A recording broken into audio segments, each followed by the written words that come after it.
Guys, I'm in my PJs, nice and comfy, okay? Yes, I didn't think you'd be able to see the bottom half. I'll be so thrilled with you. I'll be honest with you. But regardless, this is like full vibes. I've got my fluffy PJs on, a presentable hoodie because I actually try for you guys. And then I've got my phone by the side, which you shouldn't be able to see. And then I've got my laptop here because this has all the information on the books that we're going to read this for, or that I want to read this for. Avo is in the background. He's here. His name is Avo, short for avocado, because he's a big avocado. And yeah, we keep him here. First off is Fake Skating by Lynn Painter. We all know and we all love, well, I love Lynn Painter. This is probably, I think, going to be my 7th book by her, 6th or 7th book by her. I don't really know, but I've read both Best in the Movies, Nothing Like the Movies, The Do-Over, Betting on You, The Love Wager. I've read multiple books by Lynn Painter. Now, I'm pretty sure that this is essentially about Danny, who doesn't necessarily care for her former best friend, but then a series of events lead them to like have to fake date. So I actually don't like the fake dating trope, but I just love the way how Lynn Painter does like the little banter and the little remarks and their inside jokes. Like, I think Betting on You is such a good example of like just how well she does young adult romance. The Do-Over I absolutely loved. The Do-Over I loved.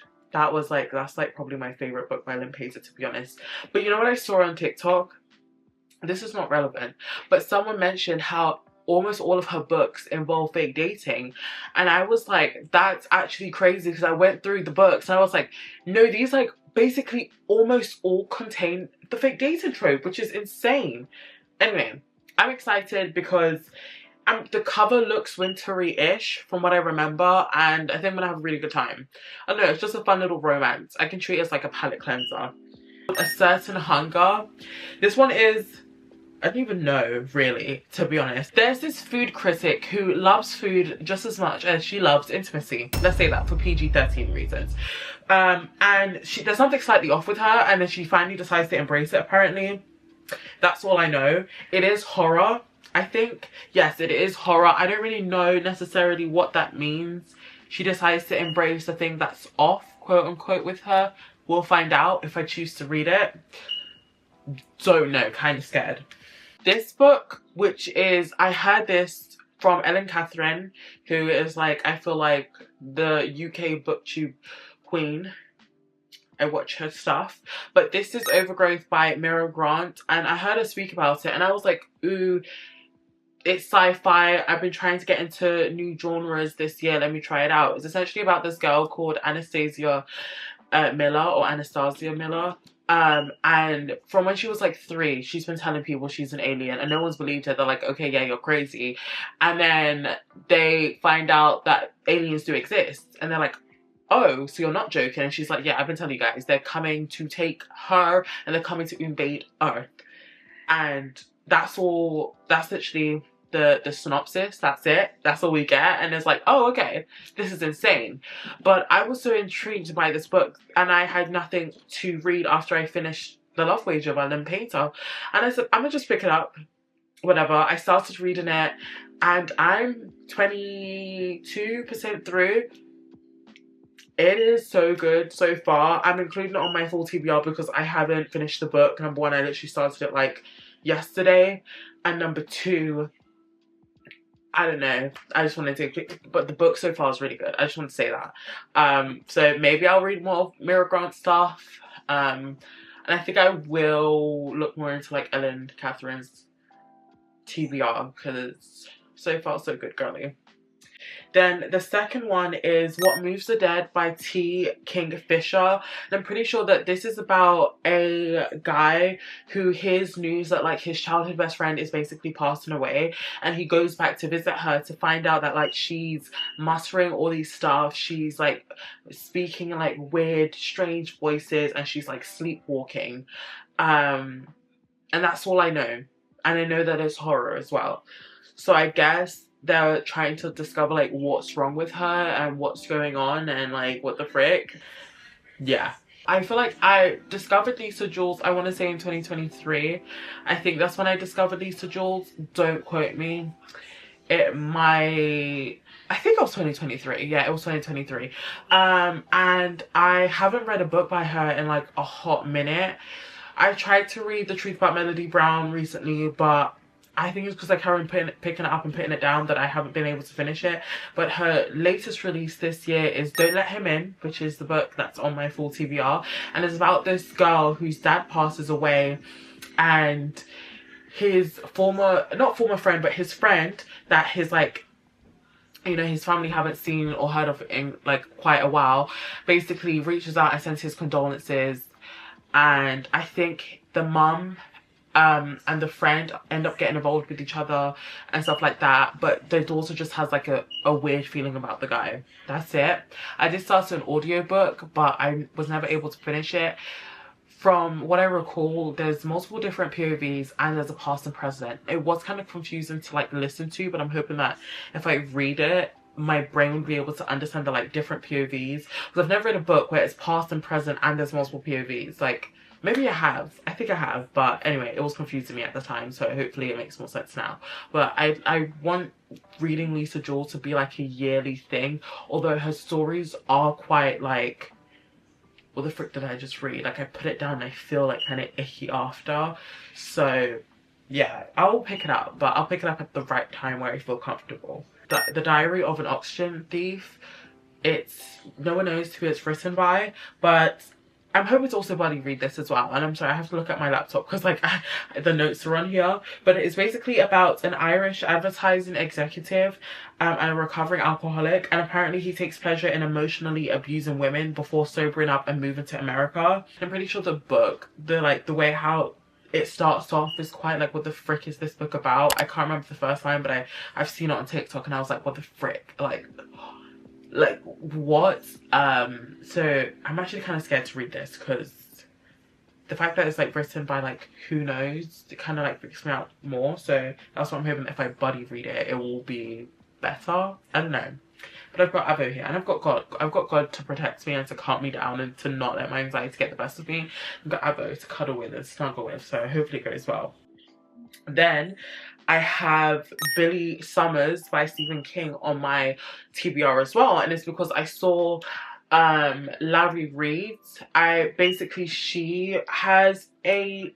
mentioned it, and she, like, when she was talking about the book, I was like, oh, this kind of sounds interesting. But I think Billy Summers is basically like a hired unaliver, but he only unalives people if they're bad, you know, morally bad people. Not saying that's justified, okay? No, it's not justified, okay? But he only hires, I mean, he'll only accept the job if the target is morally bad. That's all I know. I've never read a Stephen King book, so I'm nervous. Honestly, the world of Stephen King frightens me as well. So who knows? Maybe I'll read it, maybe I won't. I also want to read Misery by Stephen King. I'm not sure what the book is about. It intrigued me. I have no notes about it here though, but I do want to read Misery. Saving Noah, again, when I was watching Larry Reed's like full TBR, I was like, whoa, Saving Noah sounds really freaking creepy. I don't actually know like word for word what it's about, but from what I recall, the first sentence of the description was like, we accept murderers, or like, we're okay with murderers but not pedophiles. And I was like, what? Like, I'm sorry, like, I was like, what? Like, we accept neither, but what? I'm pretty sure Noah comes out and says that he has been sexually assaulting children in like their area and their community, and then he's sentenced to like 18 months or something in juvie, but his mom is still fighting for him. That's all I really know. I'm still confused as to why the title is called Saving Noah, but hopefully when I read it, I'll be like, oh, okay, that makes sense. But this is another thriller. I'm trying to branch out and like try other authors other than Lisa Jules. But hey, that was quite a few of those books frighten me. One Moves the Dead, Diary of an Oxygen Thief, Billy Summers, Mystery, and Saving Noah. All scary books that kind of scaring me right now. But following that, we have Normal People by Sally Rooney. Earlier this year, I read Inspo by Sally Rooney. That was my first literary fiction ever, my first book by Sally Rooney. I annotated the heck out of that book. I cried. I think about that book time to time. That is like a 5-star book for me. I loved it. I would love to reread it. And I never really say I want to reread a book because I'm not that type of reader. I just don't read books. I don't care how good it is. I just can't. And I'm really excited to read a different book by Sally Rooney. And honestly, the premise of this book sounds like I'm really gonna enjoy it. It sounds like there will be a very small hint of romance. I am not expecting romance from this book because, again, I know Sally Rooney's writing and I know that it's literary fiction and it's gonna be very character driven as well, so I'm not going in there thinking that there's going to be romance, don't worry. But this book is basically about 2 uni students who grow up in the same small town and they end up also going to the same university, and they always have like different friend groups and like, I guess, stray away from each other, but they always find each other again. Like, they always end up going back to each other, if that makes any sense. They always end up like reconnecting with each other. So that's where I think the romance hopefully will come in, but it sounds really interesting. And I think it's also set in Dublin, and so was Intermezzo. Intermezzo was set somewhere in Ireland. I don't know if it was specifically Dublin.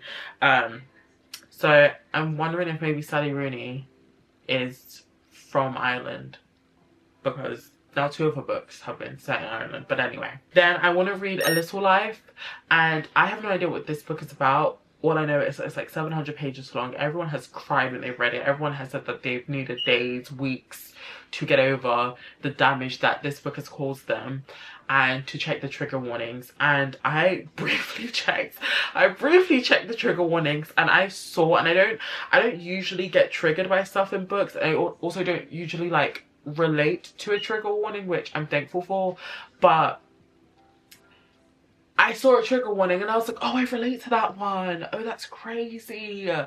Oh, so this book actually might mess up. Okay. And I've had people say don't read it when you're not in a good mental health spot, and I don't know why my brain is like this, but sometimes I just get these like really like bad depressive episodes, just bad depressive like days, and I'm like working through it, and I always thought it's like something that I needed to be like healed from. But I think now as I'm getting older, I just realized that like I just gotta pray and I just gotta do the things that I know that I'll enjoy and etc. But that's why reading a book like this kind of scares me, because sometimes when you're in that like mood or in that phase or having an episode, it feels like really, really hard to get out of. But at the same time, I really want to give this book a go. So I'm probably going to read, and I don't want to read it when I'm happy and then it's going to make me sad. I don't want to read it when I'm sad and it's going to make me more sad. But I'm going to just pick it up when I feel like the time's right and I feel comfortable. And if I have to DNF it, I'll DNF it. But if I have to like take months to read it, that's fine. But I really want to read A Little Life. I want to give it a go. I want to see what it's about. And I'm pretty sure that it's like about a male friend group, and I've never really read a book that like focuses heavily on like men in general. It's usually like focused on the FMC instead of like the MMC. So yeah. Then I want to read My Year of Rest and Relaxation, and I'm pretty sure it's about a woman who essentially decides that she needs a break from everyone and everything for a year, and she's like, kudos to you guys, I ain't doing it. That's all I know. I think it was really popular either a year ago or 2 years ago, but I wasn't, number one, mature enough, and I didn't like anything other than romance or thrillers 2 years ago. So here we are. It's a literary fiction. We're going to give it a go. The cover looks really pretty, and I'm excited. I am excited, again, to read it, to pick it up. So yeah. Dark Matter. Dark Matter was on Apple TV and I was actually going to watch it, but I didn't. But Dark Matter is science fiction, I'm pretty sure. And I've heard, again, a bunch of people raving about this. I never picked it up. I was like, ooh, maybe I will, maybe I won't. I think I am, because I'm having such a good time, and I like kind of, I was going to say force, when I encourage myself to try different genres and different authors. But it's essentially about a man who wakes up, and instead of being like married and, you know, having a family like he does, he's now a celebrated expert, I guess, in his field, and he has to decide whether he wants to fight back to get to how his life was before the life that he knows, or this new life that apparently like he just woke up and is now living. That's all I know. I think like I've heard people say it's really trippy, it's really good. I think it's also thriller-ish. American Psycho, which I did actually try and start reading last month, and I got like either I want to say I'm like now on either chapter 3 or chapter 2, but I softly left this book. Number one, the first like the first chapter, the first few pages, the main character's friend is dropping several slurs and is just so racist that it's crazy. And then the third chapter, or the next chapter that I get onto, whatever, he's just describing his home in such boring detail where I'm like, what the frick? But the book is basically about this guy who he's like, he works, I'm not American, so I don't know if it's like he works at Wall Street, he works in Wall Street, he's a Wall Street worker, whatever, right? He's really rich, etc. He's also a psychopath, right? Now, from my understanding, because I understand that there's people who are diagnosed psychopaths, but I don't think it's necessarily the fact that he's a psychopath that we're like, yo, etc., we don't like him. I think it's just like also the people he surrounds himself with that like we don't like. I don't think you're supposed to like him, basically. I don't think you're meant to like the main character. I don't think you're meant to like, obviously, his friends and the people he surrounds himself with. That's all I know. That's literally all I know. An American psychopath, essentially. The only issue that I have with this book, again, not relevant, but I'm just gonna say it, is I searched up the author of this book and he is a white man, and I just feel uncomfortable when someone who is not a person of color uses slurs in their writing or just comes up with these like really nasty, like just racist insults or just racist remarks. And I understand that obviously it can be seen as a way to make fun or to show how stupid and like ignorant and just arrogant and nasty these individuals are when they're being racist and etc. But like, I'm also like, that's actually too good of a racist insult for you to say. Like, it was purely to show you shouldn't speak like that. Like, I feel like do you guys understand what I'm saying? I hope you guys understand what I'm saying and I'm not coming across like I'm just speaking at my booty hole. And then we have Strange Houses, and apparently it's essentially about a writer who is fascinated by the design of a house, and he gets in touch with an architect to like try and understand the design, and they begin to discover like these like really gruesome details or like facts about the house. That's all I know. Sounds interesting, and the cover looks really good as well, so I'm excited to read that. I think this book is technically set in summer. Magnolia Park's this book that I'm talking about, by the way, but I don't know, the idea of a toxic relationship screams autumn and fall. Summer screams good vibes, not getting attached to a guy, or like a fun situationship. Situationships are never fun, but fall or winter screams like heartbreak. So I'm gonna read Magnolia Parks' Fall. I started reading it, put it down, I was listening to it, couldn't finish it, but we're gonna restart it. I'm gonna give it a go. I'm gonna see if I think I'm gonna love it. So I'm gonna see if, like, you know, you guys, do I even need to describe Magnolia Parks? I don't even know the actual story. I think we have BJ and Magnolia. They were together once, they're no longer together. They're rich, they're toxic, what more could you want, is basically, I think that's literally kind of like what I take from the book and what I take from what everyone else is saying about the book as well. So yeah, but it's not supposed to be like a cute romantic read. I think it is like, if you don't like toxic relationships, don't pick up this book. But I'm assuming you've heard about Magnolia Parks and Daisy Hayes and that whole world, because I think everyone on BookTok has, or BookTube, that Magnolia Parks had everyone in a freaking chokehold, to be honest. I saw this book while I was on TikTok scrolling just before a few hours ago, technically. It's called You Are But Dust, sorry. And I'm not sure exactly who the author is. I can't remember her name, sorry. But it's about this girl who, I think she's struggling with suicidal thoughts, and she starts to actually talk to death himself, and she starts to like she doesn't want to be on earth anymore. She wants to go with death, and that's what I know. And I was like, wow, I have to read that book. I have to. So I am. Again, doesn't sound like a great book for someone who struggles with depression to read. But like I said, I'll read it when I know I can handle it. If I need to DNF it, I'll DNF it. But I really want to read that book. And I think she's like I don't think she's like an overly popular author, and I love trying out like different authors that like everyone's not always raving about, because you discover some really good works and some really beautiful writing. So I'm excited for that. That is it for today's video. Thank you guys so much for watching and for clicking on this video. I hope that this video has also provided you with some ideas for your fall TBR. If you have any other books that you think sound similar, or you think that I might like based off like, I don't know, some things that I've said that I've liked and like these books, please let me know in the comments below. Please let me know if you've read any of them as well. And yeah, I just really hope this fall is like a really good reading season. I think it will be. I think it will be, because I'm like trying different things, so it should be. But I'm gonna love you and leave you guys. Check out the verse, the video, and the Bible app. And I hope that you guys are having an amazing day. I love you guys so much. And this is Janet So signing out. See ya.